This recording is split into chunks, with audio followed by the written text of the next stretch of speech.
The Bitcoin main chain is a large distributed ledger of transactions. Bitcoin is useful for maintaining a trusted record of payments, but it's not necessarily practical for small day-to-day payments. Bitcoin payment channels allow users to issue small payments to each other without paying the high transaction cost and latency of going through the main chain. When payment channels are connected to each other, a Lightning Network is formed. Lightning Network is often referred to as a second-layer scalability solution. We've done some previous shows about Lightning Network, and today's show complements those shows. Alex Bosworth is a Lightning infrastructure lead at Lightning Labs, a company that builds infrastructure for scaling blockchains. In today's show, Alex explains how Bitcoin payment channels work, and he also provides some context on how developed the modern infrastructure is in terms of practical use cases for Bitcoin. If you want to find all of our old episodes about Bitcoin and cryptocurrencies, and we've done a lot of them, you can download the Software Engineering Daily app for iOS or Android, or you can go to softwaredaily.com to find the links to those apps. Thanks to Alex for coming on today's show, and I enjoyed talking to him about Lightning Network.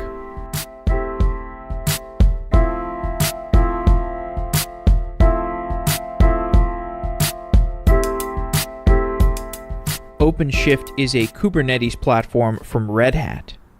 OpenShift takes the Kubernetes container orchestration system and adds features that let you build software more quickly. OpenShift includes service discovery, CI/CD, built-in monitoring and health management, and scalability. With OpenShift, you can avoid being locked into any of the particular large cloud providers. You can move your workloads easily between public and private cloud infrastructure, as well as your own on-prem hardware. OpenShift from Red Hat gives you Kubernetes without the complication: security, log management, container networking, configuration management. You can focus on your application instead of complex Kubernetes issues. OpenShift is open source technology built to enable everyone to launch their big ideas. Whether you're an engineer in a large enterprise or a developer getting your startup off the ground, you can check out OpenShift from Red Hat by going to softwareengineeringdaily.com/redhat. That's softwareengineeringdaily.com/redhat. I remember the earliest shows I did about Kubernetes and trying to understand its potential and what it was for, and I remember people saying that this is a platform for building platforms. So Kubernetes was not meant to be used from raw Kubernetes to have a platform as a service. It was meant as a lower level infrastructure piece to build platforms as a service on top of, which is why OpenShift came into manifestation. So you can check it out by going to softwareengineeringdaily.com/redhat and find out about OpenShift.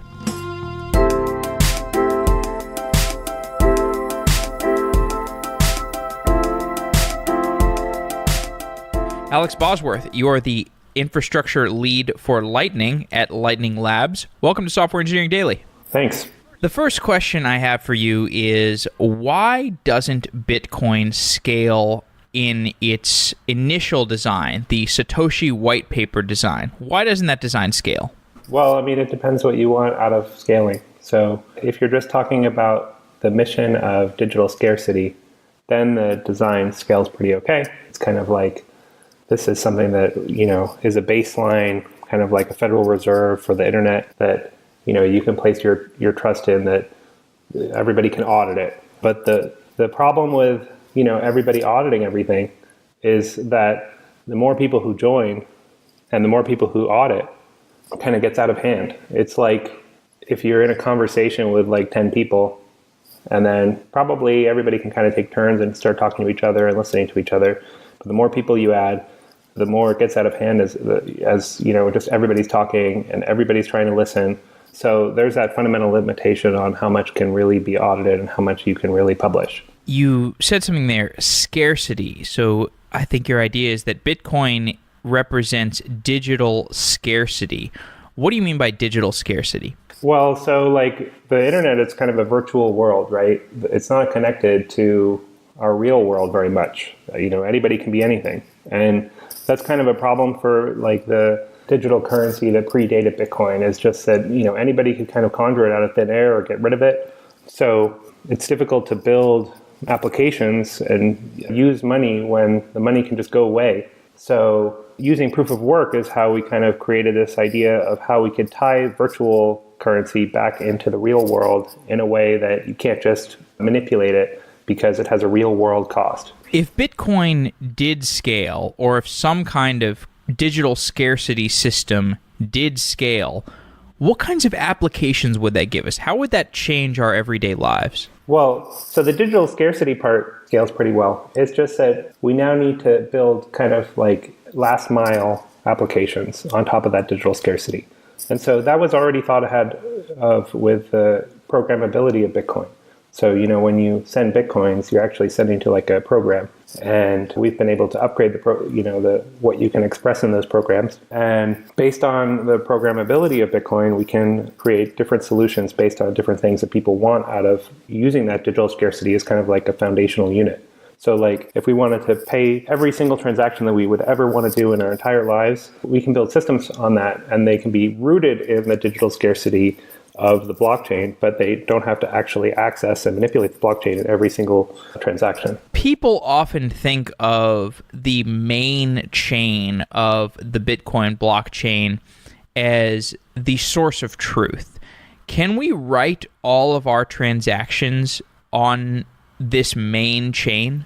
I think that's not too feasible. I mean, even at the start of when Bitcoin started to have value, people created like these order books for people trading Bitcoin. It didn't make sense to have every single order hit the blockchain, and that was just expensive and unnecessary. So the blockchain really, in that formative time, became something where you would settle between different exchanges. And as it grows and improves, I think we can take that kind of principle that the blockchain has a specific role and build alternatives to exchanges or better exchanges that keep that, that preserve as much of that trustlessness that the blockchain provides in the last mile applications. Today we're doing 10 transactions per second, I believe, on the main chain, but there is all of this trading volume that goes through exchanges and Coinbase.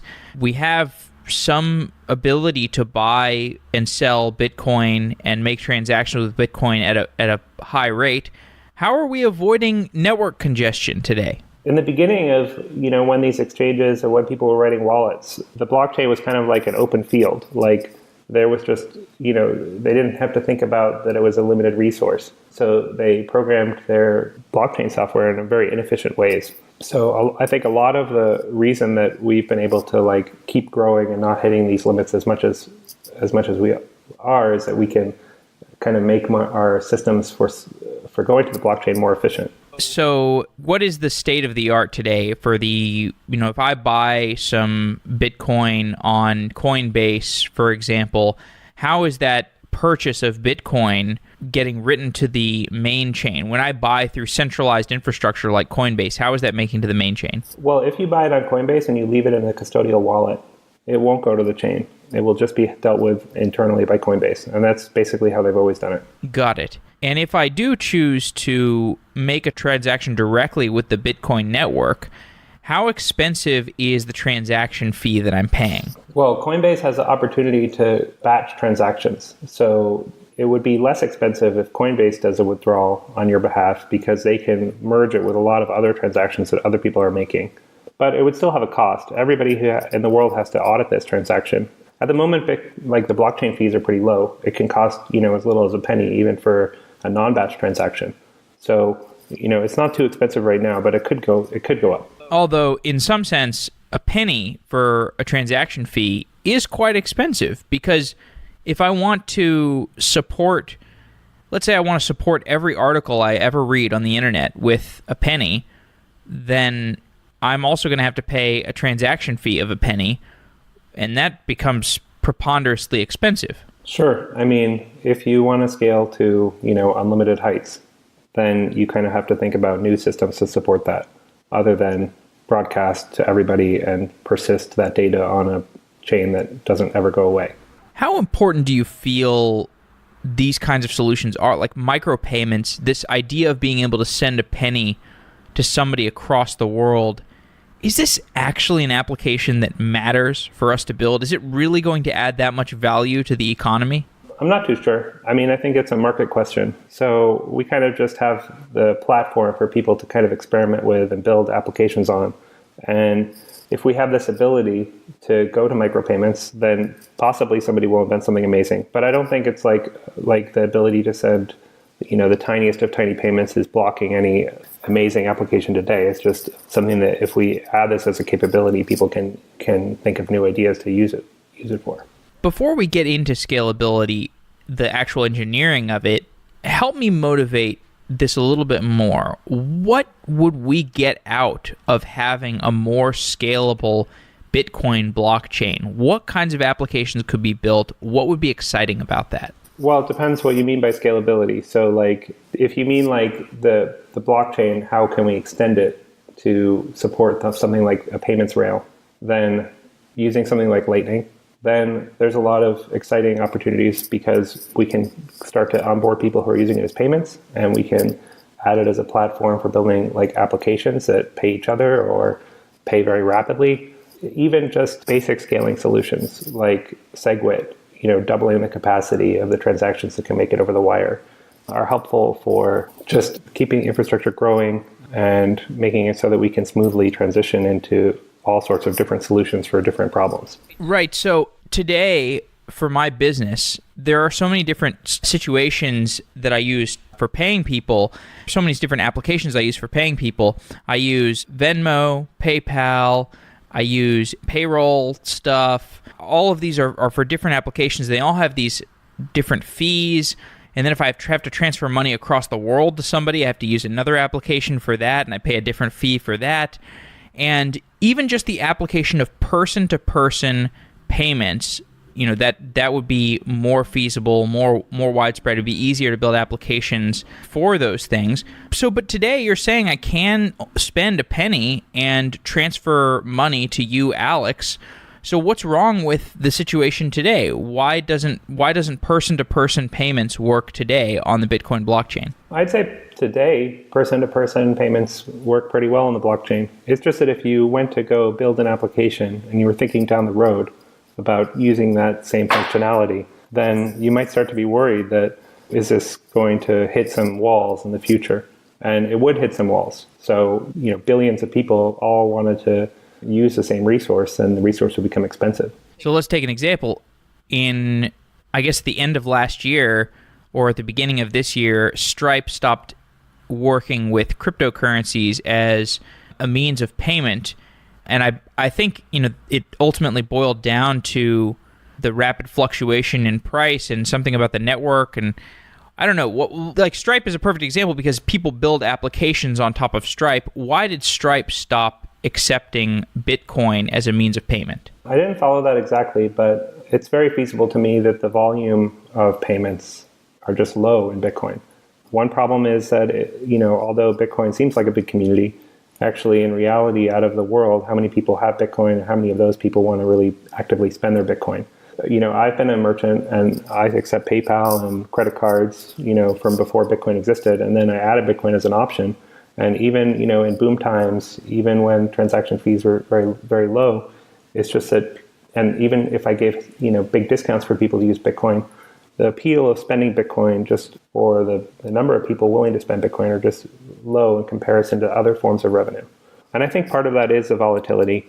What I think about Bitcoin is that it has to find a niche. I don't think it has, in the beginning, if it goes head to head exactly with payments, exactly with making the experience better for people in the ways that they already use stuff. I don't think that's the best approach, because Bitcoin is like a revolutionary system. It's not just like an incremental improvement over the past. It's like a totally new system with its own strengths, but also its own drawbacks. So I can see why people who are trying to fit it into that model that they're already familiar with had problems to integrate it. Is it more a case of Bitcoin doesn't scale in terms of if we want to really build a widespread financial system. So the demand today for using Bitcoin for person-to-person payments is not there. And maybe that's just a question of market penetration. People are just using it for speculation and store of value today. But over time, as more and more people have this, they're going to want to use it for actual transactions. There will be increased market penetration, and we want to be ready with scalability solutions when there's more market penetration for this currency. Is that what you're suggesting here? I'm not sure I'd say that. I mean, I view store of value and just holding on to Bitcoin and speculating on Bitcoin even. Those are all things that people choose to do, and that's how they choose to use Bitcoin. And so I think those are valid uses of Bitcoin. And as Bitcoin grows, I think there's not a huge problem of getting millions of people to take ownership and use the store of value properties of Bitcoin. I'd say more as terms of growth is it would be nice to build more applications on top of this scarcity that we have. And it would certainly be nice to make payments, but I don't think that it's the only solution, the only appeal of Bitcoin. And there's many others aside from payments, many other uses aside from payments that are also pretty exciting. But do you feel like because you're suggesting that the scalability of Bitcoin is not really being tested today, but you think that there are going to be applications built in the future such that the scalability will be tested. And maybe you're not exactly sure what those applications will be, but you're just saying they will be built at some point. Well, I mean, some people kind of looked at the blockchain and ignored the fundamental scalability challenges when it's used as a payment rail.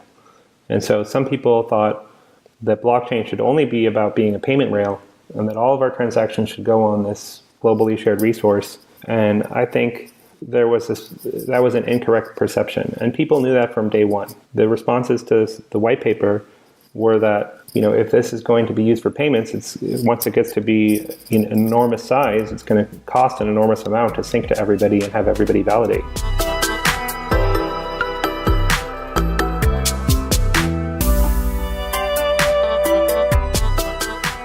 Managed cloud services save developers time and effort.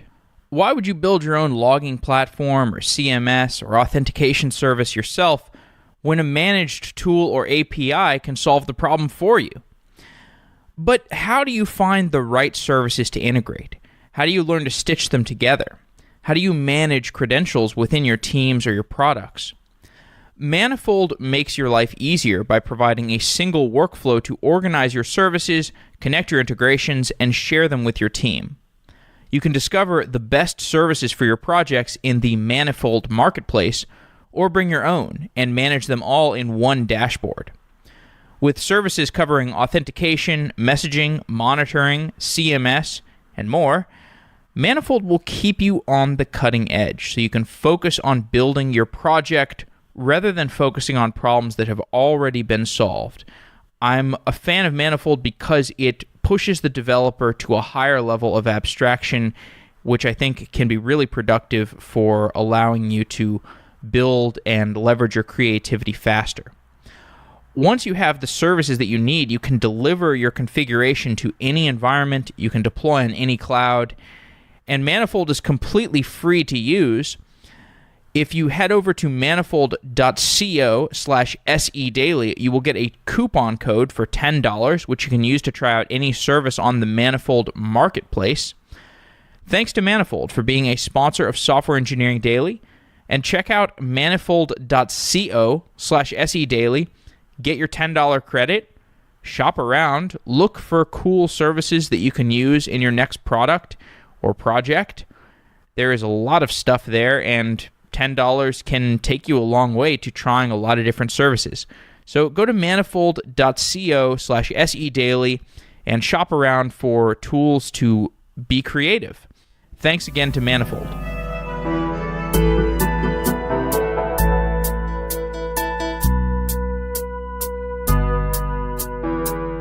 I do want to get into payment channels and the Lightning Network. I just really want to understand your perspective on when we're going to see applications that are going to test the scalability. Like when is this actually going to be in widespread use? And just, I fully believe it will happen. I'm just better trying to understand your vision for how this develops. Do we need better framework? Do we need better programming frameworks? Do we need better support for non-fungible tokens or something like that, or smart contract support? Like, what is the bottleneck to these kinds of applications that are really going to put the scalability tests on this blockchain? As far as the blockchain goes, and not other mechanisms like payment channels, I'd say the biggest obstacle is education and building demand for a currency that has the properties that Bitcoin offers.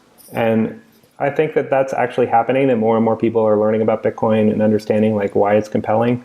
But I think that's like the biggest obstacle, is that we need to get more people to understand it. Right. Yeah, I mean, I would agree with that, because I would say, I want to be working with currencies that I can actually understand. I mean, I spend my day talking to people about pretty complex software engineering projects, but I can't understand how USD works. I don't understand like how much there is, and how how the volume of USD increases or decreases, and I'm guessing most people don't understand it either. Bitcoin, I have had much less trouble understanding, so it seems like a better currency for us to be using. But you're right that it just takes more education for people to understand that. Yeah, I mean, not even the internals of Bitcoin, but kind of just getting people to understand that fiat has all these drawbacks. A lot of times fiat's going to have inflation, so people don't really realize that they're getting paid less every year, that all of the money that they have in the bank is inflating away, and they maybe don't realize that if their government changes, that their savings could be wiped out, or that it's difficult to use the fiat with global digital systems where trust isn't too much of an option. So, even if you don't understand the internals of the blockchain, I think it's interesting to have, it would be helpful for more people to understand like the individual strengths of Bitcoin. All right. Agreed. What is a payment channel? Okay. So a payment channel is kind of a solution to the fact that using the blockchain is expensive. And the way it works is you have maybe two people, and they lock their funds together in a address that the blockchain knows about. It knows that it's locked between these two people. And then these two people start to trade unsigned or signed transactions back and forth that represent an internal balance that they have between themselves. And they avoid broadcasting it to the blockchain because they know that they're going to have these long-lived back and forth trade between each other. And then they always have these signed transactions, so they always could go to the blockchain, but they choose not to avoid paying fees. All right. Let's say you and I, Alex, want to set up a payment channel, and you want to regularly pay me for podcast episodes. You want to pay me $1 whenever I post a podcast episode, or $1 equivalent in Bitcoin. How would we set up that payment channel? Yeah. I mean, there's actually lots of different instructions for payment channels. But basically, we would lock our funds together in an output that was a 2 of 2 multi-sig output, where it requires both of our signatures on the blockchain to move money around. But we'd go through a setup phase of how we did this so that if the other side stopped responding, that we'd be able to get our money back. And then once we'd had our funds locked up from the perspective of the blockchain, then I would start giving a transaction that, if it were broadcast on the blockchain, would assign $1 to you, and then the remainder back to myself. And then every time I listened to a podcast and paid an additional $1, I would add $1 to the total that you would receive, and then subtract $1 from the amount that I would get. And then if we decided that we're done with podcasts, we would say, or maybe I'd exhausted the payment channel, then we would take that the final signed transaction and broadcast it on the blockchain, and the money would be back on the chain, and the payment channel will be torn down. Now, in order to set this up, I'm going to want to know that you actually have money to pay me over time. I mean, we're going to set up this payment channel. I want to know that whenever I publish a podcast episode, I'm going to be paid $1. How are you guaranteeing to me that you have this reservoir of capital to pay me over time? Right. That's where the initial blockchain transaction comes in. So you, as the counterparty, can see that the funds were locked on the chain, and they're locked to a 2 of 2, which means it requires your signature in order to move them on the chain. So you have as much assurance as the chain gives you that the funds are there. Right. And so what if I turn evil and I post 1 million podcast episodes and charge you $1 million? What happens then? Well, because it's a 2 of 2, it requires both of our agreements to move the state forward. So you can't unilaterally create transactions that spend the money. It requires our cooperation. But what if I say, hey, I held up my end of the deal. I published podcast episodes, and now you've got to pay your $1 million. Wouldn't you be reneging on the guarantees of your payment channel conditions? I mean, yeah, individually. So let's say you gave me a podcast and I didn't pay for it. Well, it depends how you're doing this payment system. So if you charge each podcast individually, then if you deliver me a podcast and I don't pay for it, then you can close the payment channel. And then once you close the payment channel, that means you broadcast a signed transaction to the blockchain, which represents the last state that we both agreed upon. But the payment channel doesn't solve the who goes first aspect of trade. So like if I take an apple from a store and then run away with it and I didn't pay, I mean, that's still a problem. So, if you don't trust somebody, maybe you require that they pay first and then you give them the apple. In databases, we have these historical algorithms for doing things with databases in a way that guarantees certain properties about those databases. So we have 2-phase commit, we have 3-phase commit. These are useful for walking us through the different steps of a database commit such that we can know that, okay, this database has been fully written to and there's not going to be conflicting understandings of the conditions of the database, or if there are going to be conflicting understandings of the database from the standpoint of different nodes, we at least have some framework for understanding those consistency issues.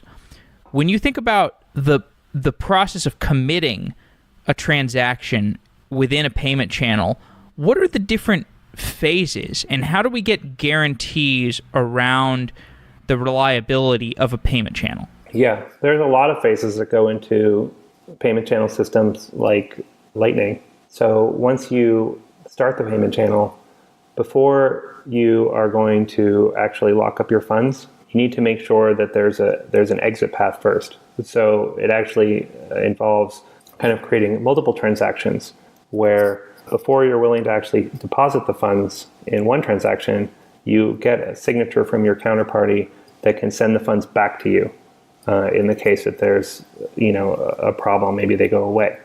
So, and then once you have your funds that are locked into the payment channel and you have this refund transaction that you can sit on, you then make payments within the payment channel. And the way that works is almost always, I think always based on incentives. So if I want to progress the payment channel to a new state, I need to, what's going to happen is that there's going to be 2 transactions. There's going to be the transaction of the current state, and then I'm going to propose a new state of the payment channel. And I'll offer that signed new state to you and ask you, do you want to move to this new state? And the reason that you would want to move to the new state is that the person who goes first has a lower incentive. So like if I'm paying you, I'm going to reduce my own local balance and increase your balance correspondingly. And so you'll have an incentive to say, oh, this new state seems good to me.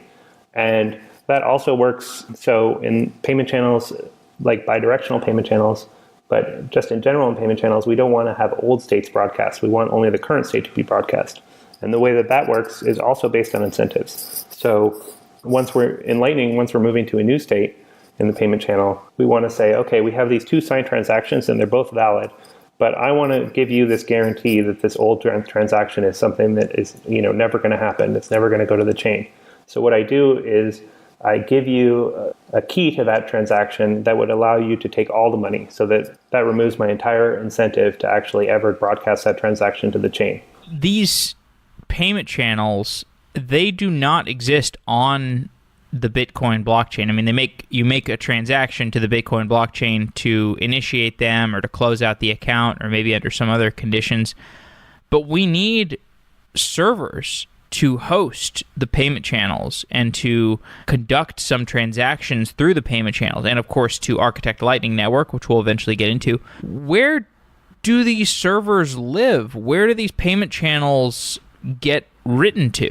Well, you don't necessarily need a server for a payment channel. And the thing about payment channels is, at least in the way that we've been using them, is that they can always go to the chain. It's just that you choose not to. So you have a normal transaction that could go to the chain, but we have this incentive structure where you have less incentive to go to the chain and more incentive to stay inside the payment channel. So you can have a payment channel between two parties. The only limitation, like two mobile parties, the only limitation is that they have to be online at the same time because it's an interactive protocol. In order for us, we're the ones responsible for keeping the state of how much money we have around, and we're not offloading that burden off onto the greater network. Okay, but if I do want to have a payment channel where most of the transactions are not interfacing with the main chain, where are those servers being hosted? I guess does it just depend on what payment channel provider I'm using? There should be no need for a server. The only reason that you would want to have a server is in something like Lightning Network, you'd want somebody to link payment channels together. And in that case, you would probably want that person who's linking to be online most of the time so that he'll be able to help you out. But just in principle, there's no reason that a payment channel can't be formed between arbitrary peers. So when you and I form our payment channel, are we just sending text messages to each other, or we each have a payment channel client connected to our wallet, and we can just communicate directly with one another? All we're really doing is updating a transaction that is fully signed and fully ready to go to the blockchain, but we're not broadcasting it to the blockchain. Just a normal Bitcoin transaction, and we're just updating it and updating it. So we're updating the values to reflect like what our local balances are, and then we're updating the signatures to make that a valid transaction. So it's pretty lightweight. I see. So if we think of the Bitcoin blockchain as a database, and we think of the transaction that we are thinking about writing to this database as just a single write to that Bitcoin database, we have this abstraction of this write to the Bitcoin blockchain, and you and I are just interfacing with this write, this file that is going to be eventually a transaction written to the blockchain.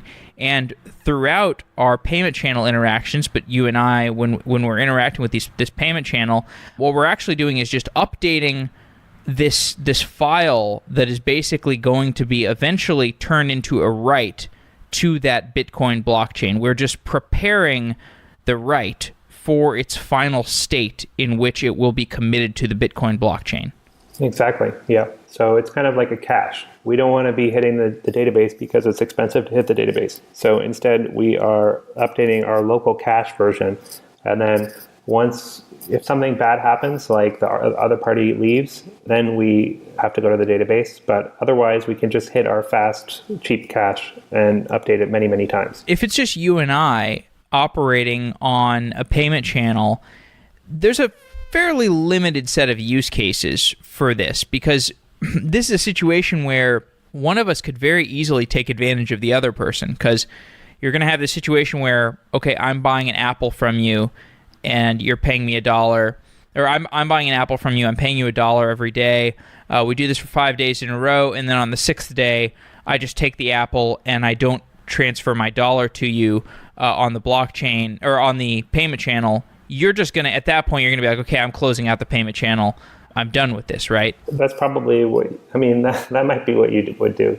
It depends on the scenario. But it's the more likely problem with the person-to-person payment channel is that you've locked your funds up into this 2 of 2 multisig, and then you want to pay somebody else, but your money is locked to this person. So I want to buy an apple from the other vendor, but this vendor knows that I've locked up my money with him, so he increases his rate for apples or something like that. Oh, okay. So if you have the money locked up, then one of the two people could just peace out, and if they don't sign the transaction to close out the payment channel, then the money's locked up forever?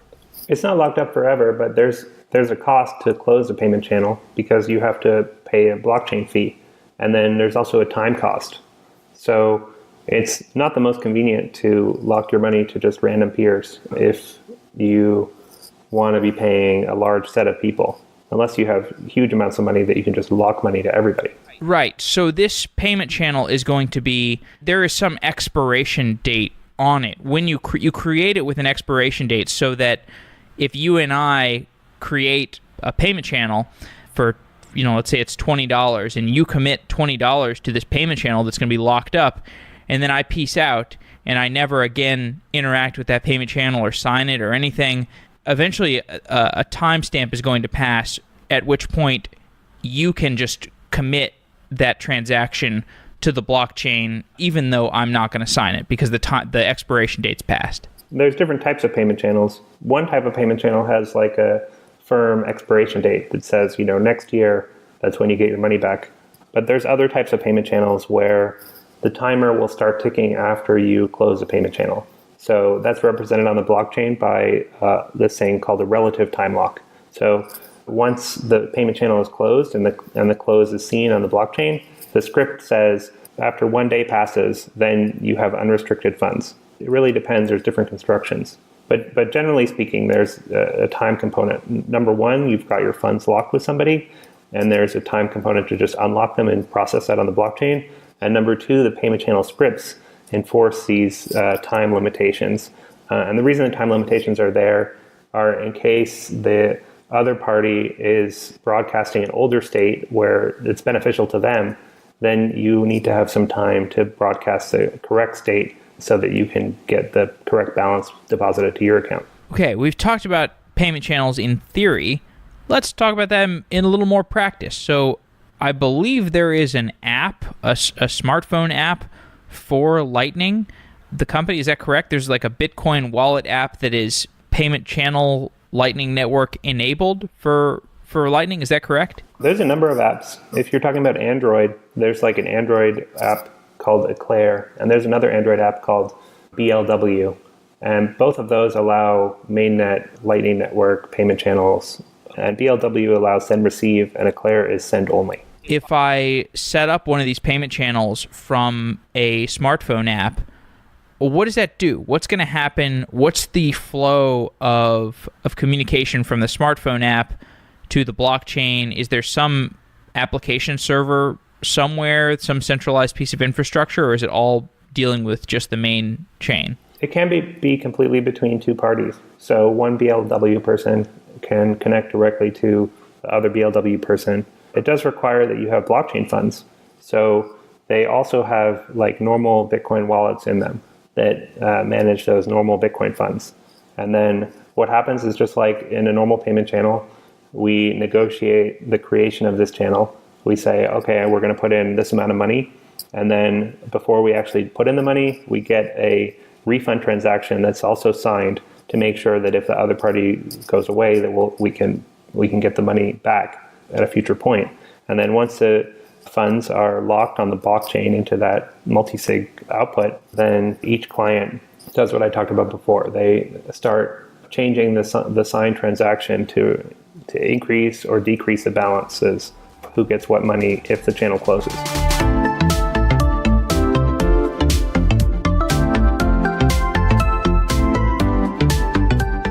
Your audience is most likely global. Your customers are everywhere. They're in different countries, speaking different languages. For your product or service to reach these new markets, you'll need a reliable solution to localize your digital content quickly.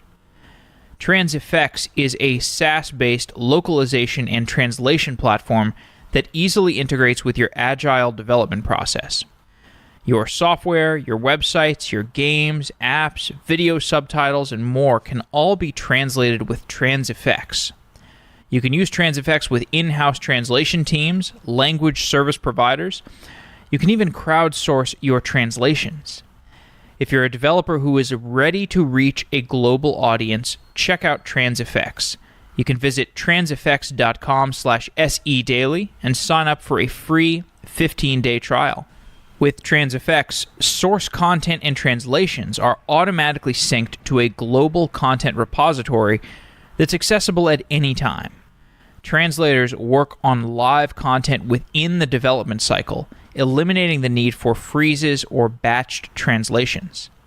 Whether you are translating a website, a game, a mobile app, or even video subtitles, TransFX gives developers the powerful tools needed to manage the software localization process. Sign up for a free 15-day trial and support Software Engineering Daily by going to transfx.com/sedaily. That's transfx.com/sedaily.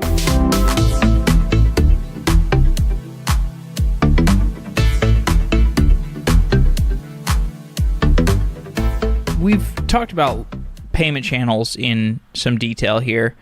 Lightning Network is a method of connecting payment channels together to interact in a network to allow payments between people who are not directly connected through a payment channel.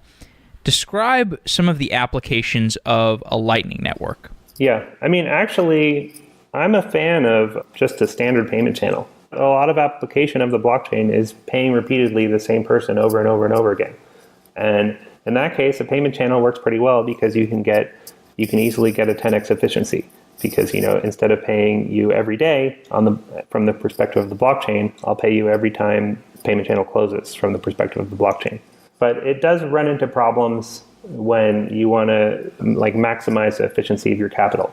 So if I want to pay to a wide set of people, the Lightning Network provides this option to link payment channels together in a way that the payments can be routed through the links. So if I have a payment channel with somebody else, and that person has a payment channel with somebody else, and that person has a payment channel with somebody else, I can use those connections to pay to my desired destination. What would be some real-world applications of Lightning Network payments? A web store, something where you would buy, some clothing or something. That person would run their Lightning node, and then if one of their customers happened upon their store and they wanted to make a purchase, instead of having the Lightning Network over existing payment channels offers the ability to take existing payment channels that they have with their existing peers and use those payment channels to pay through a network of other peers so that they will be able to buy the clothing that they want at the store. Describe the protocol for how these different payment channels would interact in a network. Sure. So there's lots of components to the protocol. One component is just sharing the data about who is in the network. And that actually works a lot like the Bitcoin network. Anybody who is making themselves available for routing broadcasts the channels that they have and their fees to everybody else in the network, and people pass that along. So that's the protocol for the overall graph is like a standard gossip protocol like Bitcoin uses to tell people about new blocks for new transactions. And then once you have figured out this graph of connections, the client needs to figure out what's the path that it should take through the network. And maybe there's lots of different paths. So it has to think, how will I get my payment to the destination?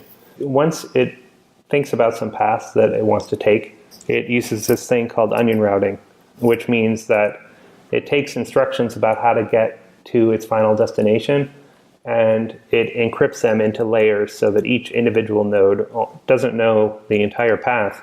They know about where it's coming from and where it's going to, but that's the only piece of data that they decrypt when they get this onion package. And then they forward it to the next person, and all these nodes have a public key. So it's just normal asymmetric cryptography. They decrypt their layer of the onion, and then they forward the payment to the next person. And then the payments are used this thing called the HTLC. And HTLC is what allows Lightning payment channels to route. And the way HTLC works is I lock a payment that's contingent on knowing a secret. So, and this is still a normal Bitcoin transaction, but I take some funds from our channel and I lock the funds to this secret. And if you knew the secret, you would be able to take the funds, but you don't know the secret. So what you do is you take the instructions from this onion package and you pass it to the next one and the next one and the next one until it finally arrives at its destination. And the destination should know the secret. And then he reveals the secret, which allows an unfurling of that route. So starting with the final party, he takes the money that's been locked to him by revealing the secret. And then the previous party can then unlock the payment that's going to him, and the previous party can unlock the payment that's going him all the way to the sender. And then the sender receives the secret, and then he also has a proof that he has paid because he didn't know the secret before, and now he knows the secret, and he can compare it to the hash of the secret that was given when the invoice was created.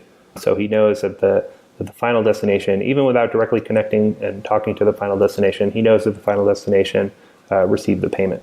So if I walk into the store and I want to buy a bag of almonds or mixed nuts, and I want to pay using a Lightning Network, the store has a point of sale system for accepting payments, and I want to, I don't have a payment channel established with the store. I'm just in town for my first time this week, and I have no established payment channel. But with the Lightning Network, as long as there's somebody in that network that I have a payment channel with, and there's somebody else in the network who has a payment channel with the store, a payment could be routed from me to the person that I know on the Lightning Network all the way to the store.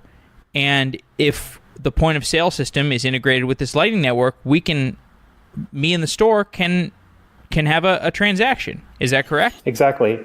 And the transaction individually doesn't need to go to the blockchain. So that means it can be cheaper and also more faster. And it also doesn't need to you don't need to tell everybody in the world about it. So it can be a little bit more private. Now, in order to have this happen, does there need to be a routing table somewhere? Does that need to be on centralized infrastructure? Well, so the way that the graph was propagated, just the same way that the Bitcoin blockchain is propagated, you tell all your peers, and then they tell all their peers. Since you can see the network of connected people, you don't need to necessarily have somebody else tell you how to get from point A to point B.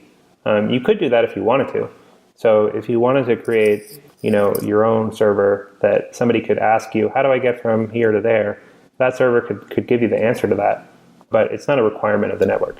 As my payment is propagating, let's say the payment is propagating from me to you, and then from you to some other person, and then from that person to the store.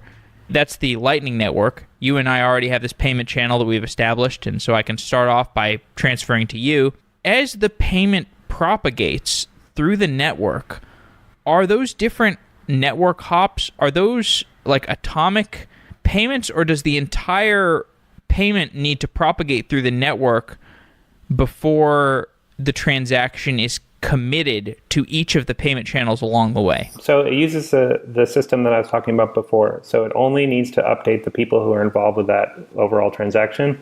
And the way it works is it's incentive-based. So why would you cooperate with helping me move my payment? Well, you'd cooperate because you'll end up with more money than before. So there's a little fee attached to every single hop, and then individual operators can say what they want to charge for that. And you can make your own choices about how you want your payment to progress through there. And then that fee is reflected in the balance. And the reason that we wouldn't go to the blockchain is because we don't have an incentive to go to the blockchain. So in theory, I could take an older version of the transaction where I got more money and I could go to the blockchain. It's just that I know that my peer can go with the real balance where he gets more money or maybe all the money, and my version and then it will be disadvantageous to me. So it's not atomic in the way that it cannot ever happen. It's atomic in the way that you're incentivized to keep your payment channels open and to cooperate with your peers and to move your payment from point A to point B. What are the unsolved problems in Lightning Network development? Well, there's lots of challenges. Currently, in the light client mode, there's not as easy of a way to keep your wallet private when you're running a light client like an iPhone wallet or an Android wallet. And so the existing Android wallets that are out there, they kind of leak some privacy, and they're not the most secure in terms of the blockchain validity. So one thing that's in the works that's being developed is this thing called Neutrino. And Neutrino is a new way to have mobile clients or light clients access blockchain data without being too burdensome, but also without revealing a lot of their privacy of their financials. So that's one problem. Another issue is like the ability to back up your channels. There's different levels of backups, but currently like in L&D, which is more of like in mobile, it's kind of in progress, and there's alpha versions for the desktop if you're an end user. The backup situation involves you taking your local state of your channel and then trying to push it out somewhere else. And there's different ways that we can approach that, but currently we don't have, in L&D, we don't have any way to back up the state of your funds, except for the funds that are on the chain. But within the channel, that's a backup that needs to be updated quite frequently. Another issue is the autopilot. So when users download one of these wallets, they are presented with a graph. They're presented with that graph data of all these different peers out there in the world. And they need to decide, who do I want to create payment channels with? But in order to decide that, they need to kind of do some graph analysis to say who would be a good person to lock some of my funds up with. And currently in L&D, and there's some other projects to kind of automatically pick those peers or make recommendations about who should be chosen as peers, but it's pretty immature. And the ideal would be you just open up your wallet and then it knows which peers are good peers to connect with, and then you don't even have to think about it. You lead Lightning infrastructure at Lightning Labs. What does that job consist of? So Lightning Labs has kind of two focuses. One focus is on the client side. So we want people to use great end user experience apps. So like be able to use Lightning on your phone. And then the other side of that is that we want them to be these clients to be able to connect to great services, to like use cool stores, cool applications. And that's kind of like the backend side of things. That's the infrastructure side of things. So I'm like a technical program manager working on connecting with people in the industry who are building on L&D and building interesting applications and things to buy. And also thinking about the network at large. So just the individual routing nodes, people who operated these routing nodes to try to help people route their payments, to improve those experiences, to make them stronger and more compelling. Who operates Lightning Network routing nodes today? Currently, it's enthusiast-based or merchant-based. So the default in L&D, at least, is that when you open a channel, that channel is available for routing, as long as you're not using the mobile client or the desktop client. So that means that if you're a merchant and you're using L&D, you automatically are opening up channels that can be used for routing. And there's some popular merchants who are routers, and there's also enthusiasts who are routers. Now, I see companies like Square getting enthusiastic about cryptocurrency. I saw you retweeted Jack Dorsey on Halloween. He randomly posted the Bitcoin PDF again for some reason, but I was like, that's cool. And I retweeted it also because it's cool that Jack Dorsey's tweeting the Bitcoin white paper. But you think about something like Square, they have all these payments going through their centralized payment infrastructure. It seems like there's room for companies like that to lead the adoption of Lightning Network. And I don't exactly know what that would look like, but do you think that's a possibility? I mean, you've got a company like Square with computers all throughout the world. This seems like the perfect kind of deployment for routing infrastructure. Yeah, I would say right at this moment, Lightning still has a ways to go in terms of all those challenges that I talked about, getting people to have it on their phones, getting peer selection to be solid. But ultimately, the goal is to get Bitcoin to be the currency that is used in every transaction. And that would force Square to have to use solutions that allow people to use Bitcoin in every payment, and one of those solutions would definitely be Lightning. I guess I see. So they're probably a little bit conflicted today because it would potentially eat into their margins if they were aggressively adopting Lightning. I'm not too sure. I think the biggest reticence that Square would have is just like all the other companies, that the market of people who are willing to spend Bitcoin is just a small market. Right.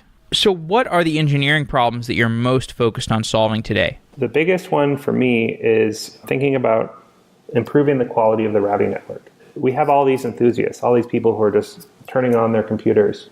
But by default in L&D, we just say every channel that you're creating is also one that can be used for routing. But I'm trying to change how that's set up so that if you are not interested in routing, that you create private channels and you stay off of this public announcement grid. And that's because if you just shut down your computer, it's not so obvious to that guy who's on his mobile phone that you're shut off. And it creates a worse experience. When he goes to try to send his payment and then he hits your node, but your node is offline, you're not going to be able to route for him. So it will decrease the speed of your Lightning transaction because you'll have to have it go back to start and then you'll try another route.